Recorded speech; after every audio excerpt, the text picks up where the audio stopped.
Magandang hapon po muli sa inyo, mga kapatid, mga kaibigan. Simula po tayo sa ating Wednesday online Bible study. Today, as I've told you, we're going to start a new series of our Bible study, Messages to Seven Churches of Asia. But before that, let us all pray muna. Samahan niyo po ako manalangin. Let us all pray. Almighty God in heaven, Lord, thank you so much again for this wonderful day you gave us in our life. Lord, we ask for the Spirit as we study thy word. Help us, Lord. Give us more wisdom to understand this, and most especially, God, that we might be able, Lord, to learn more from your word.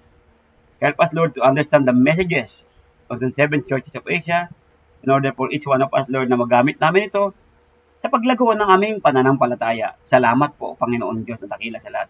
Salamat sa aming Panginoong Isus. Salamat, Panginoong Isus, sa iyong pagmamahal sa amin at pagligtas sa amin.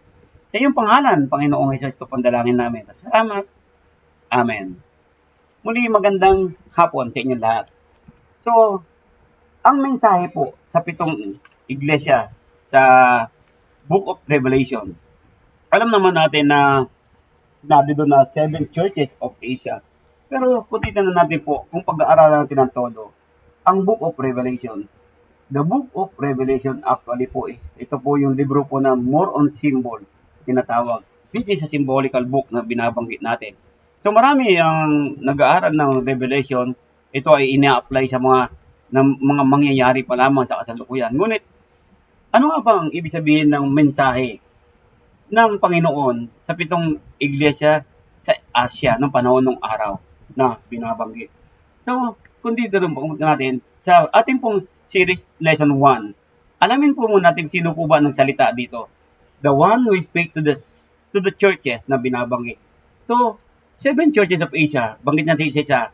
Na unang-una ang Efeso, pangalawa ang Smyrna, pangatlo ang Pergamum, pang-apat Thyatira, pang-lima ang Sardis, pang-anim Philadelphia, pang-pito ang Laodicea. Ito po yung 7 churches of Asia. So, meron po dito makita niyo po ang mapa po ng 7 churches of Asia na tinatawag natin na binabanggit. So, alamin po natin ngayon po, kung dito na natin po ang ating po pag-aaral. So, Revelation, ito po ang, sa Tagalog, ito yung paghahayag, ang ibig sabihin, o pahayag, sabi nga sa Tagalog, sa Biblia natin, paghahayag mula sa langit. So, messages from heaven. So, pero tanong natin, sino po ang naghayag dito sa Revelation? Tinatawag natin, o sa pahayag na ito. Dito sa may verse 1 and 2, Revelation chapter 1, verse 1 and 2, basahin po natin. Sabi doon, the revelation of Jesus Christ, sabi doon, which God gave Him to show His servants things which must shortly take place. So, the revelation of Jesus Christ. So, ang Panginoong Jesus po ang nagbigay ng mensahe. No? Ito po, masabi niya mga bagay na mangyayari. Sa panahon po nila nung araw yun. And He sent and signified it by His angel to His servant John.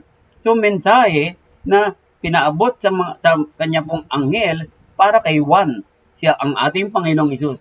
Sabi doon, si Juan, sabi doon sa verse 2, who bore witness to the word of God and to the testimony of Jesus Christ to all things that He saw. So, si John, Apostle Juan, na nasa island po ng Patmos, dahil po doon siya kinulong, no po, kung titignan natin, siya po ang naka-witness po sa ating Panginoong Hesus. Sabi nga, who bore witness to the word of God at testimonya sa ating Panginoong Hesus. Kung titignan po natin doon. So, si Apostol Juan po, ang tanging tagasulat lamang nung pahayag po ng Panginoon doon sa Book of Revelation. Si Apostol John, the Apostle, tawagan din na the Beloved na binabanggit. So, sabi po, a divine message, sabi doon, na binabanggit dito, sabi niya, no? Divine message. Ano po bang ibig sabihin ng divine message? The revelation of Jesus Christ which God gave Him to show His servant. So, ito po yung revelasyon ng Panginoon. So, ito po yung paghahayag ng sabi ng Panginoong Hesus. No? Mula ito sa Ama, sabi doon, from Him who is and who was and who is to come. Sa Panginoon, nandun na po, sa may verse 4, sabi niya, John, sabi niya, to the 7 churches which are in Asia, na binabanggit. So, ang Holy Spirit din po, ang Holy Spirit, the seven churches, tinawag din po ito na seven spirit mula sa trono ng Panginoon. Jesus Christ, ito po yung ang ating Panginoong Hesus na sinasabi na binabanggit doon. Sabi nga sa verse 3, Revelation chapter 1, verse 3, Blessed is he who reads and those who hear the words, sabi doon, of this prophecy, sabi doon, and keep those things which are written in it, for the time is near. So may binabanggit po sa verse 3, na binabanggit prophecy. Ano po ba yung prophecy? Prophecia. Ibig sabihin ito, mangyayari pa lamang. Ito po yung panahon nila. Sabi nga po, for the time is near. So, kailan sinulat po ang revelation na to?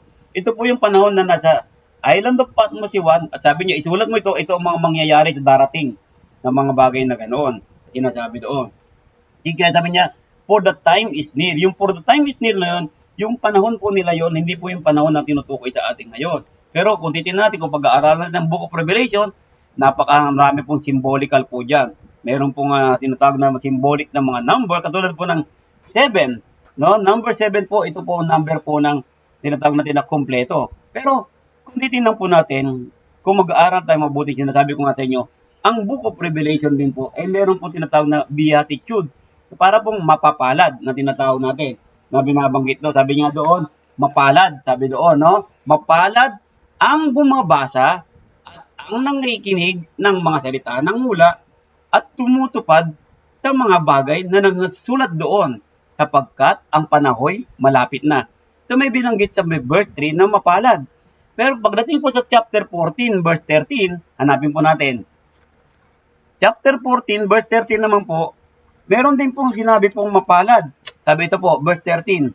Sabi niya, Then I heard a voice from heaven saying to me, Write, blessed are the dead who die in the Lord from now on. Yes, says the Spirit, that they may rest from their labor and their work follow them. So, verse 3 ng Revelation chapter 1, there is mapapalad. Chapter 14, may mapalad ang mga nangamatay kay Kristo. And chapter 16 po, verse 15 naman po, mapalad ang mga nagbabantay. Yan po yun. At patuloy na sumusunod sa kanyang mga utos.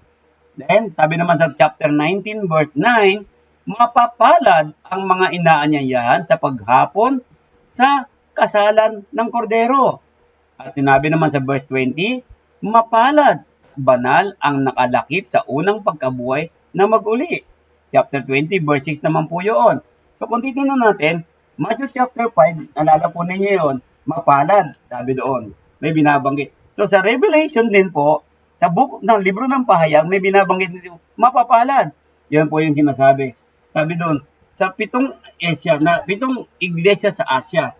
No? Sabi nga doon, John, chapter 1 ulit, balik tayo. John, to the 7 churches which are in Asia, na nasa Asia, na binabanggit. Sabi doon, grace to you and peace from Him who is and who was and who is to come, and from the 7 Spirit who are before His throne. May binabanggit po dito. Ang Biblia, na may verse 4 ng chapter 1 na sinasabi. So, kung titingnan natin, no? Diba sabi sa may verse 11, sabi niya, I am the Alpha and the Omega. Revelation, ang Panginoong Hesus po naghahayag. Siya po ang tagasulat lamang po ang Apostol Juan.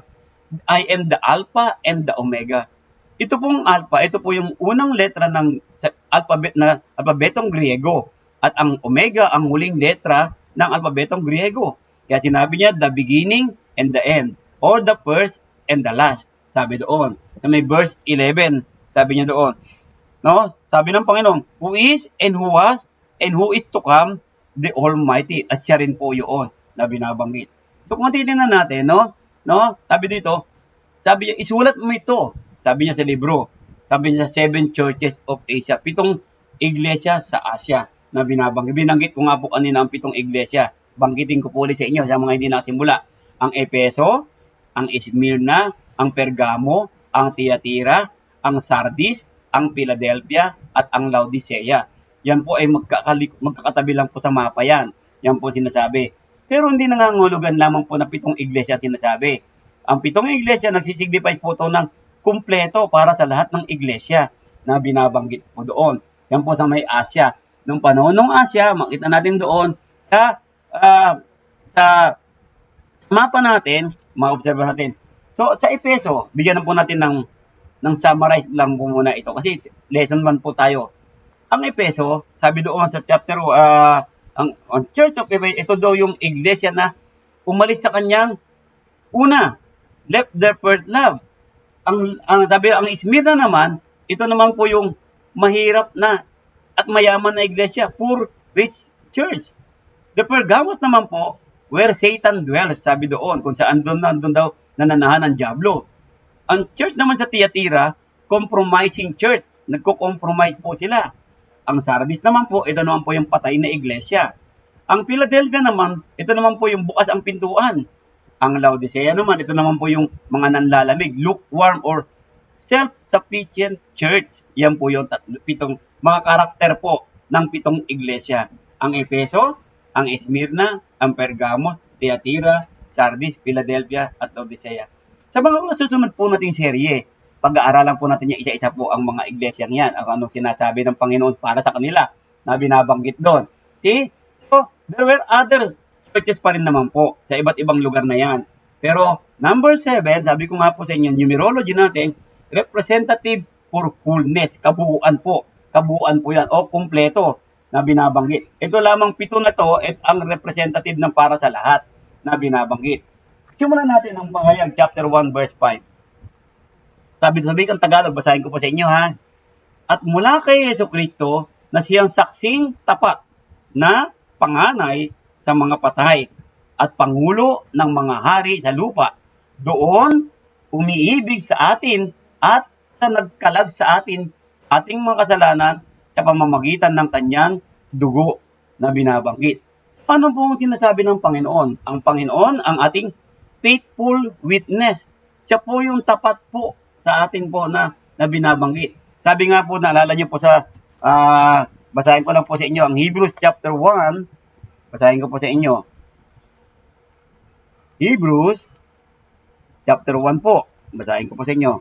Chapter 1, verse 1 to 3, sabi doon, God who at various times and in various ways spoke in time past to the fathers by the prophet, as in these last days, sabi niya doon, is spoken to us by His Son, ang ating Panginoong Jesus, whom He has appointed heir of all things, through whom also He made the world.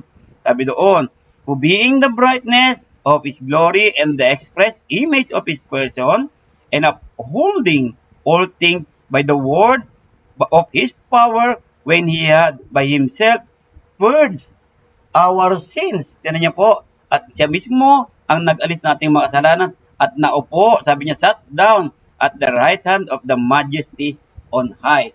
Doon pinatunayan po ng Panginoong na siya po, na yung sa pamamagitan ng kanyang dugo, tayo po ay nahugasan sa ating mga kasalanan. Siya po ang tapat. Sabi nga po, di ba, sa simula pa, nung araw pa, iba't ibang panahon ang kasama doon. The faithful witness po natin na binabanggit. Sabi niya, first begotten from the dead. So, alam naman natin yon, di ba? Siya po yung unang nabuhay mula sa mga patay. At kailanman hindi na po namatay. Isang beses lamang po namatay ang Panginoon. Yan sinasabi. Yan po yung kasulat sa Biblia. Hindi po taon-taon namamatay ang Panginoon. So, isang beses lamang siya namatay. At siya yung sinasabi na, sabi nyo doon, at pangulo, sabi doon, na panganay sa mga patay. Siya po ang ibig sabihin ng panganay, siya po ang unang-una po na nabuhay mula sa mga patay. Ayan po yung sinasabi doon na binabanggit. Katulad na sinabi ni Pablo. Sabi ni Pablo rito, and He is the head of the body, the church, sabi doon, who is the beginning, the firstborn from the dead. See, Paul attested Revelation chapter 1 verse 5, saying it in Colossians chapter 1 verse 18. Colossians chapter 1:18, nagpapahayag sa atin ito, sinabi ni Pablo, no, siya po ang firstborn from the dead. Siya po yung sinasabi doon na binabanggit doon. And sabi doon, sabi niya, pangulo ng mga hari sa lupa. Sabi doon, Prince of the Kings of the Earth. Yan po yun. Sinasabi sa atin ng Panginoon. Siya po ang hari dito sa mundo. No, hindi po, iba pa meron kasi binabanggit, sino ang naghahari sa mundo? Yes, ang totoo naghahari sa mundo ang Diablo ngayon. Pero kung titingnan natin, iba naman po yung kaharian ng ating Panginoong na tinutukoy. Kaya tulad ng po binanggit ni Pablo rito, Ephesians chapter 1, verse 20 and 21. Sabi po niya, which he worked in Christ when he raised him from the dead and seated him at his right hand in the heavenly places. For above all principality and power and might and dominion and every name that is named, not only in this age, but also in that which is to come. Siya po ang sinasabi ng dito, ang Panginoon, ang prinsipe at hari na panahon natin ngayon. At siya din po nagmamahal sa atin. Sabi doon, di ba? Doon sa umiibig sa atin. Sabi doon sa Revelation chapter 1 verse 5, at sa nagkalag sa atin, sa ating mga kasalanan, nagmamahal sa atin, at nagpalaya sa ating mga kasalanan, who loved us and washed us from our sin in His own blood. Tignan niyo po, ipinasulat ulit niya kay Juan yun. Bakit kaya niya pinapasulat kay Juan sa Revelation chapter 1? So ito po yung introduction po niya para maunawaan ng mga tao na si Jesus po ang may kapangyarihan ng lahat ng mga bagay na sabi doon. No po? Sa may chapter 1, balik tayo sa Revelation po. Revelation chapter 1, verse 6 to 7. Ito po. Babasahin ko lang po sa wikang Tagalog. At ginawa tayong kaharian, sabi doon, ginawa tayong kaharian, mga saserdote sa kanyang Diyos at Ama. Sumakanya nawa ang kaluwalhatian at ang paghahari, magpakailanman, sabi magpakailan-kailanman, siya nawa. Narito, siya ay pumaparitong nasasang mga alapaap at makikita siya ng bawat mata at nangangsiulos sa kanya at ang lahat ng mga angkan sa lupa ay magsisitagoy dahil sa kanya. Gayon din, siya nawa. So yun po yung sinasabi doon na binabanggit natin. Kung titignan natin, ginawa tayong kaharian. At di ba naalala niyo po sinabi kay Pedro, di ba? We are a chosen generation, a royal priesthood. Naalala po ninyo, sinabi kay Pedro, kung titingnan natin, so made us kings and priests to God. Ang ibig sabihin doon, saserdote tayo na binabanggit sa kanyang kaharian. Na binabanggit, lahat po tayo ng mga nahugasan ng kanyang dugo. Tayo ay maglilingkod sa kanya. Saserdote, ito po yung mga naglilingkod. Ang ibig sabihin. Kasi po, ng panahon ng araw, ang mga panahon ng mga Levitico, ang mga pari po ang naglilingkod. Kaya tinawag tayo ng Panginoon, mga saserdote sa kanyang Diyos at Ama na binabanggit. Hindi sabi. Ito rin po, ay binanggit nga po ito. Kung titignan natin, na po, sabi doon, basahin ko po ulit sa inyo. Sabi niya, sa may 1 Peter chapter 2 verse 9, balikan ko lang po para yung maalala, makita po natin ang katapatan po na katunayan po, sinasabi po ng Biblia na hindi po sila nagkasalungat. Kaya sabi doon, 1 Peter chapter 2 verse 9, sabi doon, basahin natin, but you are a chosen generation, a royal priesthood, a holy nation, sabi doon, His own special people. Tingnan niyo po, we are special to God. Ito po ang sinasabi dito, at ginawa tayong kaharian doon sa Revelation chapter 1, verse 6 po, na binabanggit. No? Sabi nga doon, to Him be glory and dominion forever and ever. So, magpakailanman ang binabanggit doon. At sabi doon, coming in the cloud, sabi doon, ito, narito siya ay pumaparitong nasa sa mga alapaap. Naalala niyo po, di ba, bago umakyat si Kristo sa langit, di ba? Nakatingala po yung kanyang mga apostol at tinatanong po ang pag-akyat ng Panginoon mula sa langit hanggang sa hindi na nila matanaw at doon ay isang anghel nagsabi, itong Kristo na kita niyong umalis ay pareho niyo din makikita ng kanyang pagbalik. Sa alapaap po, sa ulap. Coming in the clouds na binabanggit po. Na po, yun po yung nakalagay sa Acts chapter 1. Kung babasahin niyo po yan, mga gawa chapter 1, verse 9 to 11. Yung pinatunayan po ng mga anghel habang naatanaw sila sa pag-alis po ng Panginoon na binabanggit doon. Sabi nga dito, now when He had spoken those things, while they watched, He was taken up in a cloud, receive him, sabi doon, out of their sight. And while they looked steadfastly toward the heaven, as he went up, behold, two men. He stood by them in white apparel. Yung mga anghel na tinutukoy natin. Sabi niya, see, itong nakita niya, this same Jesus who was taken up from you into heaven will so come in like manner. So, ganun din po. Ayan, tinatanaw natin. Kasi sinasabi po sa Revelation chapter 1, verse 6 and 7 na binabanggit. Alam natin, daw Alpha and Omega, alam natin yan na binabanggit. Doon naman po, sa Pahayag chapter 1, verse 13, at sa gitna ng mga kalderero ay may isang katulad ng isang anak ng tao.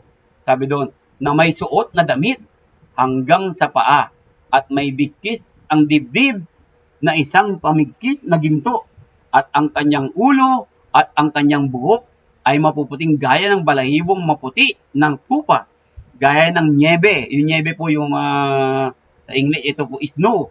At ang kanyang mga mata ay gaya ng ningas ng apoy.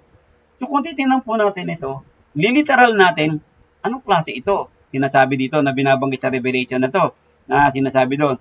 See, sabi sa may Revelation chapter 1 verse 13, 14. So, iliteral natin, pero ito po ay puro symbolical lamang po. Hindi po talaga naglalagablab ang mata na binabanggit natin na sinasabi dito. See, sabi niya, like unto the Son of Man, sabi doon.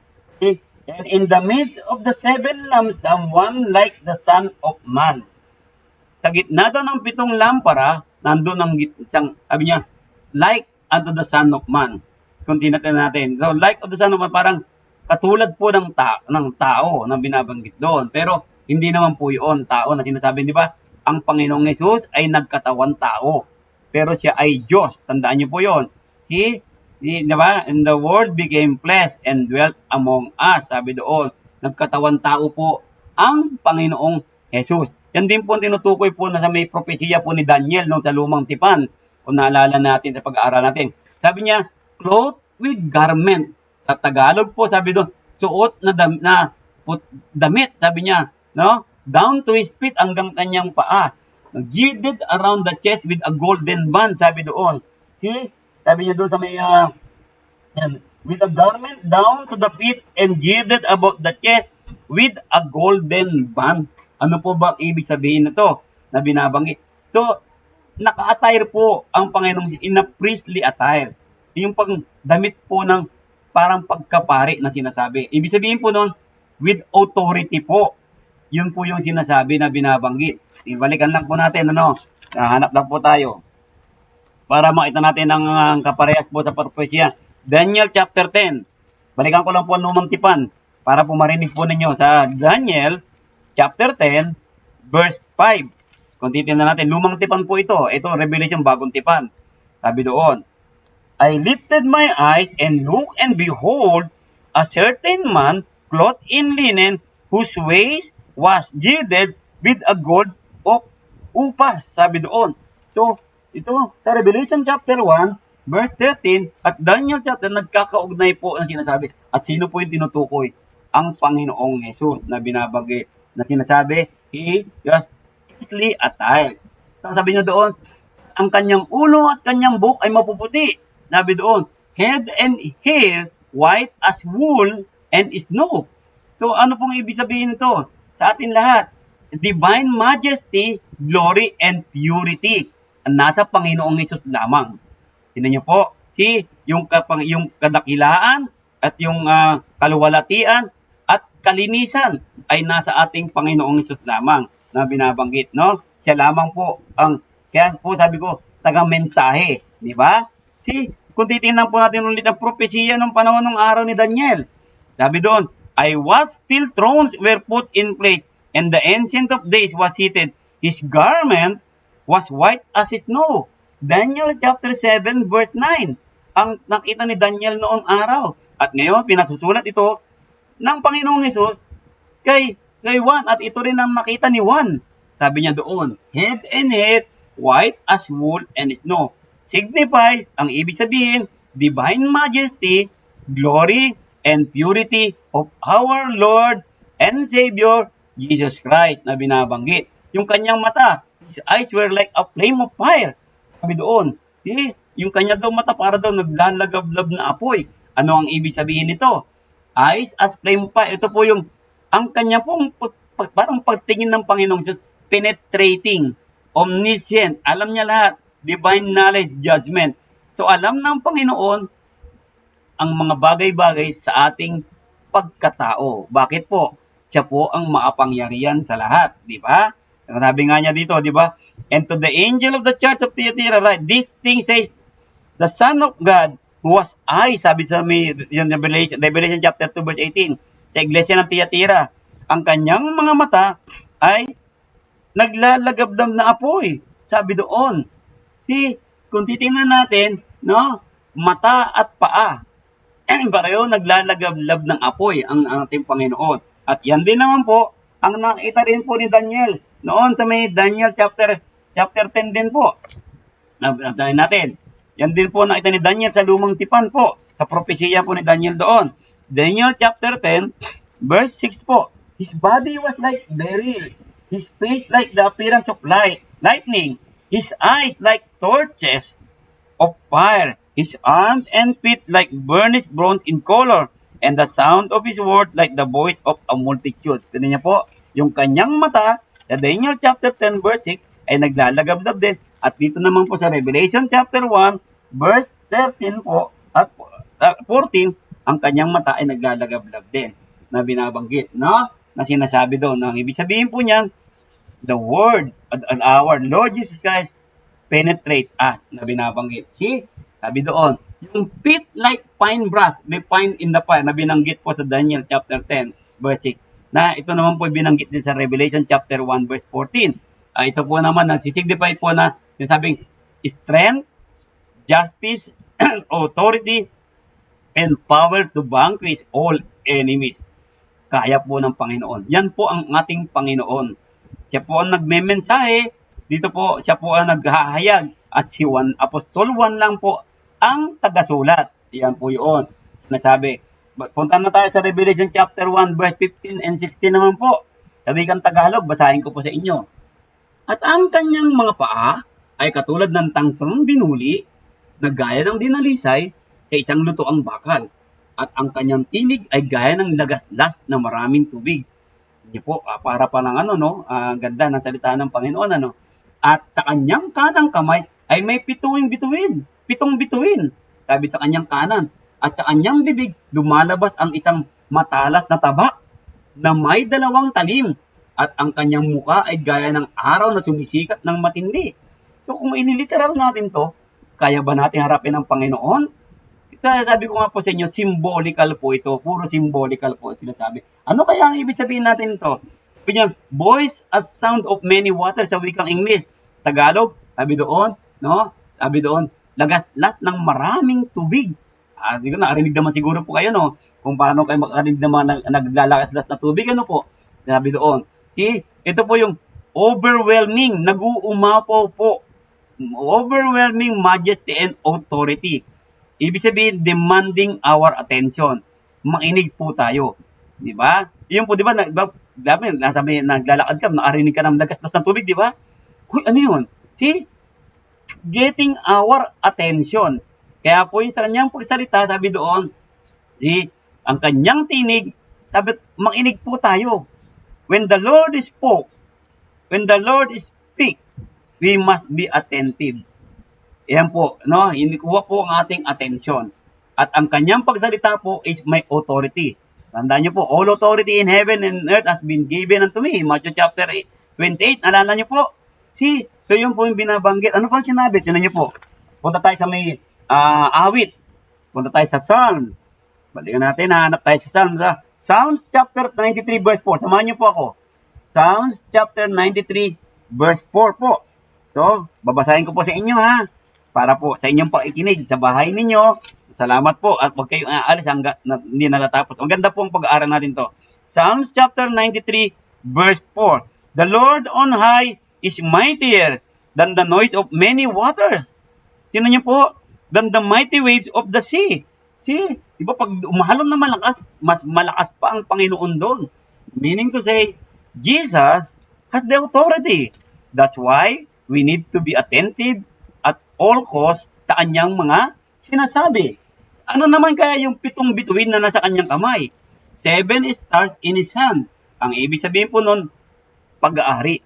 Hawak niya ownership and authority. Diba? All authority over the messenger to the churches, they and the churches belong to Him. Sa Panginoon lang. Sapagkat ang Panginoon lamang po ang bumili ng iglesia at ang kanyang pinambili ay ang kanyang dugo. Kaya siya po may pag-aari ng iglesia. Wala na po siyang ibang iglesyang itinatag. There is only one church. Jesus, sabi doon, nagtatag po ng isa lamang iglesia at wala na pong iba. There is no other church. Si Kristo lamang po ang head, siya lamang po ang nagtatag ng iglesia. Ano sabi niya doon? Bubunutin niya ang mga iglesia na kanyang hindi itinanim. Alala po ninyo ang kanyang lesson sa book ng Mateo, nandun din po. Ito pong 7 bituin na nasa kanyang kamay, ito yung pag-aari, no? Sabi doon, 7 iglesia nga, sabi doon. Ibig sabihin ng 7 iglesia, kumpleto po, lahat po ng iglesia sakop po yan. Hindi lamang po yung literal na 7 iglesia binanggit sa Revelation. Hindi lamang po yung binanggit doon na sinasabi ko Efeso hanggang sa may Smyrna, hindi lamang po sila. No, marami po pong iglesia kasama po ang iglesia natin ngayon. Yan sinasabi. So, ang may-ari na iglesia natin, ang Panginoong Hesus.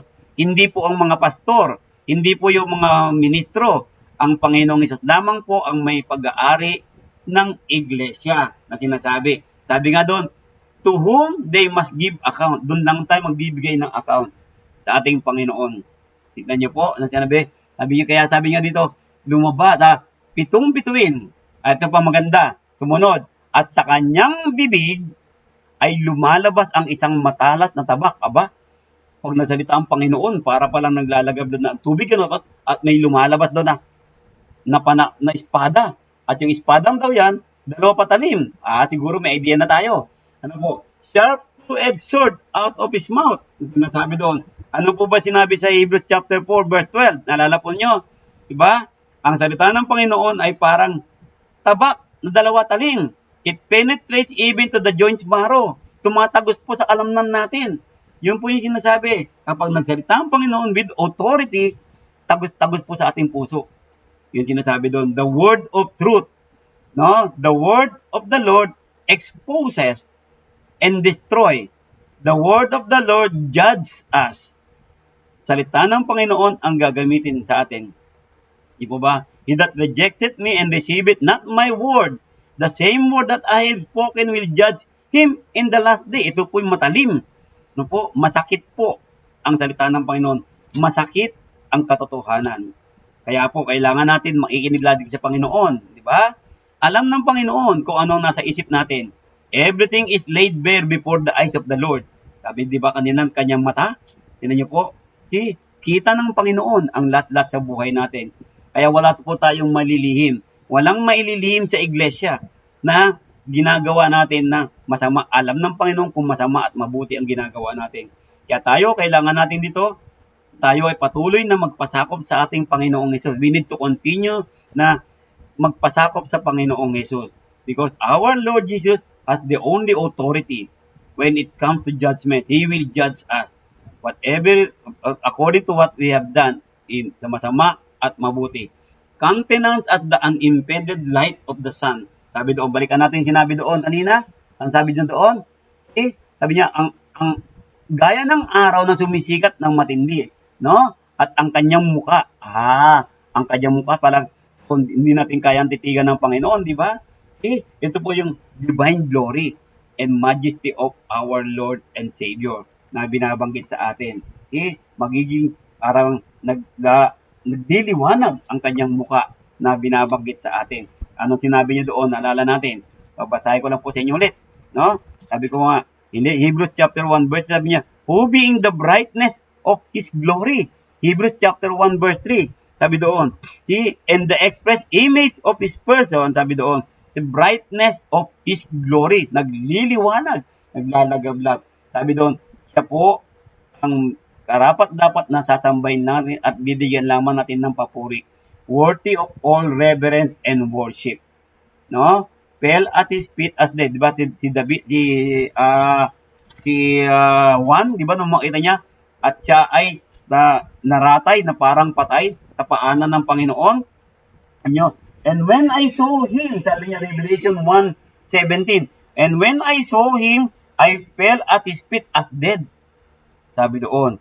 But he laid his right hand on me, saying to me, do not be afraid.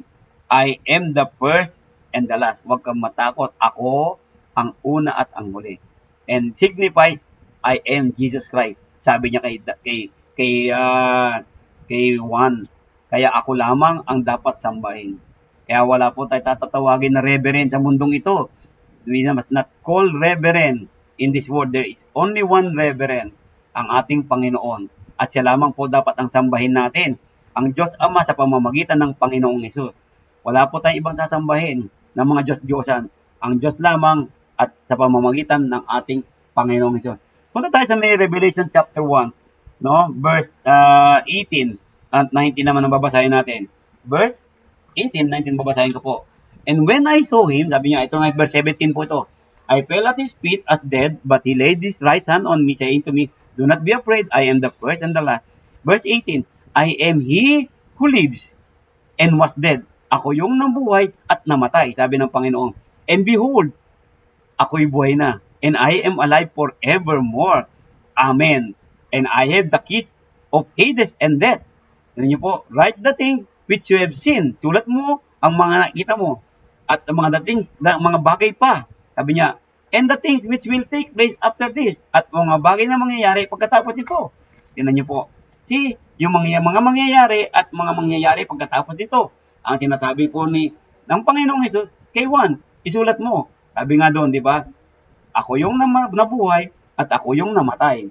Sabi niya doon, I am alive forevermore. Na binabanggit doon. Ang ganda po. I have the keys of Hades and of death. See, nasa kanya po ang susi. Na po, di ba pag namatay ang tao sa Luke chapter 60, pumupunta po ito sa Hades, kung saan nandun po yung Abraham's bosom, at saka yung tinatawag po natin na torment place, yan po yun, tinatawag na Hades po, sa salitang Griego, no, sa panahon nila Panginoong Hesus natin. Sabi doon. At dito nga po, the revelation of the one speaking to the church, ang ating Panginoon, sabi niya, isulat mo ito. Sabi niya, kung anong makikita mo, at mga bagay pa, at mga mangyayari pa after nito. Ipinasulat sa A1. Kaya po sabi ko nga sa inyo, po mag-aaral tayo ng revelation na tinatawag. Itong iglesia na nasa Asia, na binabanggit. The churches at that time, panahon ng araw, kailangan nila ng pag-asa, courage, and comfort. Bakit po? Kasi po, nasakupan na sila ng Roman Empire eh. Mga nanghihina po sila, kaya kailangan nila to.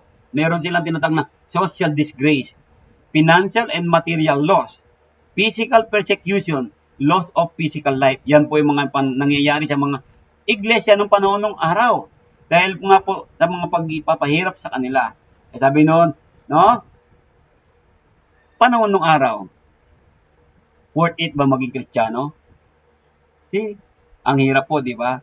Kaya yung 7 iglesia, sinabihan ng Panginoong Hesus dito na kailangan po ma-overcome nila ang lahat ng bagay.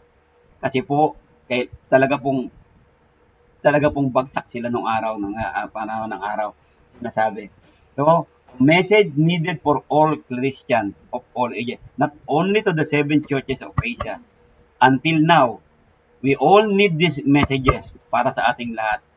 Para maging matapang tayo, maging malakas tayo, whatever circumstances we face, whatever happened in our life today, we need to take courage because Jesus is alive forevermore. Ang Panginoong Hesus ay buhay hanggang ngayon. At sabi niya, anong paramit niya? I will never leave you nor forsake you. Kailanman hindi niya tayo iwan. Kaya ito po, maganda po ito pag-aaral natin eh. Kaya every Wednesday po, mainig po. Sa susunod po na lesson natin, yung sulat po niya sa Epeso. Yan po, alamin po natin ang ibig sabihin nun. Ang bagay na doon. Sabi niya doon, mga sinusulat ng Panginoon, ang may pakinig ay makinig sa sinasabi ng Espiritu sa mga iglesia. Sabi niya doon, lagi niya binabanggit po yun sa atin, di ba? He who wasn't here, let him hear. Sabi doon, sino may pakinig, mainig. What the Spirit says to the churches. To him who overcomes, sabi niya nyo, gusto ng Panginoon, all Christian today must overcome. See? Anong overcome natin? Ma-overcome natin ang kasamaan, ang kamunduhan ito. Yan ang mga pangako ng Panginoon sa atin. Kaya sabi niya, kung sino may pakinig, makinig tayo. And Jesus Christ, our Lord, is very faithful to each one of us. He is faithful until now. Tapat po ang Panginoon. Faithful, kaya napakahalaga po ngayon sa atin ngayon sa buhay natin. In our life today, faithfulness to the Lord is worthwhile. Sabi nga po doon, maging katanggap-tanggap at karapat dapat tayo sa Panginoon is a worthwhile endeavor regardless what may happen to us in the flesh. Ano man ang mangyari sa laman natin. Tandaan niyo po, di ba? Itong tent na to, mawawala po ito. Pero yung nasa loob natin, our inner man, our soul, will never die. But where are you going to spend your eternity? As that is the question. Saan ka mag-spend ng eternity? Tandaan niyo po, ang susi ng Hades at kamatayan ay na kay Kristo. See? Sabi nga daw, o kamatayan, nasaan na ang iyong kabandag? Tanging kay Kristo lamang may buhay. Kaya napakaganda po na sinasabi po ng Panginoon. We need to keep focus today. We need to keep focus. Ano sabi doon? Sabi dito, sa Revelation chapter, Hebrews chapter 12, verse 1 and 2. 1 to 3. Basahin ko po sa inyo. Hebrews chapter 12, para po makita natin. We need to keep our focus on Jesus. Naalala niyo po yung serye ko din na tinuro sa inyo? Focus, sabi niyo, di ba? Sa ating Panginoon. Balikan lang po natin para po mabasa natin ulit. Sa Hebrews chapter 12, verse 1 and 2. See? Focus your eyes on Jesus, sabi doon. See? Therefore, we also, since we are surrounded by so great a cloud of witnesses, let us lay aside every weight and the sin which so easily ensnares us, and let us run with endurance the race that is set before us, looking unto Jesus, the author and finisher of our faith, who for the joy that was set before him endured the cross, despising the shame, and has sat down at the right hand of the throne of God.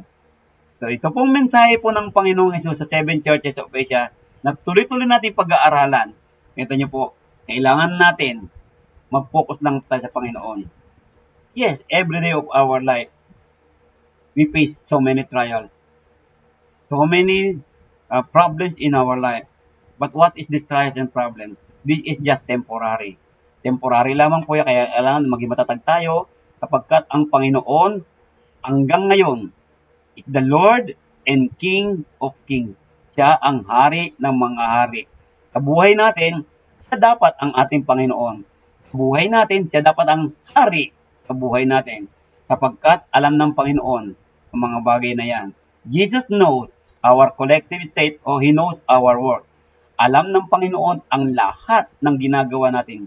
Lahat, di ba, binanggit niya sa iglesia, I know thy works, alam ko gawa nyo, sabi sa dito sa 7 churches of Asia, no? How do we measure up as a church? Tanong sa sarili natin ngayon. Okay? So, binabangin. Jesus knows our individual state. He knows our work. Alam niya po kung anong ginagawa natin. Bilang iglesia, bilang individual, alam ng Panginoon hanggang ngayon. Hindi lamang po doon sa 7 churches of Asia hanggang ngayon. Dapat po, bilang iglesia, magkaisa tayo lagi. We must be united in the Word of God. Dapat po yun. Unadulterated Word of God. Hindi po dapat nahaluan ng kung ano-ano po ang salita ng Panginoon. Kaya sabi niya, ang may pakinig ay makinig sa sinasabi ng Espiritu sa mga iglesia na binabanggit. Tayo ngayon, bilang iglesia ng ating Panginoong Hesus, bigyan natin siya ng respeto at pagpupuri. Only to Jesus Christ, respect and praises. We need na magpasakop tayo sa kanyang kapamahalan at sa lahat ng bagay. Only Jesus Christ has the authority. Tandaan niyo po yung mga binasa natin kanina, Revelation chapter 1 hanggang 14 po. See? Alam niya po, bilang Kristiyano today, respeto natin ang pagpapasakop sa kanyang mga kalooban, the will of the Lord, sa ating sariling kalooban. Hindi sa ating sariling kalooban na only the will of the Lord, not on our own will. Let us give the best sa ating Panginoong Hesus na nagmamahal sa atin at namatay para sa atin. Nabasa naman po ninyo Revelation chapter 1 verse hanggang hanggang verse 1 hanggang 14 po na nagsasabi po doon mga bagay na to. Kaya po dito, ang may pakinig ulit ay makinig kasi sinasabi ng Espiritu sa mga iglesia. Doon sa Revelation chapter 22 verse 14, ito po, hindi pa nangyayari ito. Nangyari na po kasi lahat Yan po. Pero ito hindi pa nangyayari. Mapapalad ang mga naghuhugas ng kanilang damit. Patuloy na naglilinis. Nugasan na tayo nung tayo nabautismuhan. When we were baptized, we were washed. Pero sa buhay natin sa mundong ito, nadudumihan pa. Kaya sabi niya, nangahuhugas ng kanilang damit, nagre-repent, na nagre-renew. Naalala niyo po yung topic natin, renew day by day. Upang sila yung magkaroon ng karapatan. Saan? Sa punong kahoy ng buhay. The tree of life. Sarap nun po. See? At makakapasok sa bayan sa pamamagitan ng mga pintuan. See? Kung titinan ko pag-aaral natin yan, di ba ilan ng pintuan po doon? Kasi sinasabi na langit, sabi doon. See, may mga symbolical din po na binabanggit doon. Kaya kung titinan po natin, ganda po na sinasabi ng Panginoon sa atin. Ang Panginoong Hesus po ang nagmensahe sa Revelation. That's why po, makinig po tayo sa mga mensahe po. Sa darating ng mga Miyerkules pa po, ang mensahe ng Panginoong Hesus sa 7 iglesia sa Asia. Hindi lamang sa Asia, but for us today. Sa atin po, ngayon po, sa pag-aaral po natin. Kaya po, sa araw na ito, salamat po sa inyong pakikinig na po. At marami tayong natutunan. No? Ang mensahe po at ang mensahe, ang Panginoong Hesus sa pamamagitan ng kanyang apostol na si Juan na sumulat nito. Kaya marami pong salamat sa inyo pong pakikinig at abangan niyo po ulit ako sa next Wednesday ng ating pag-aaral. Ilalagay ko rin po ito sa YouTube natin yung meron pong PowerPoint para mabasa po ninyo, masave po ninyo. At makita ninyo kung ano po yung mga lesson na napag-aralan natin. Series, lesson 1 po tayo. The next Wednesday po, lesson 2 po tayo.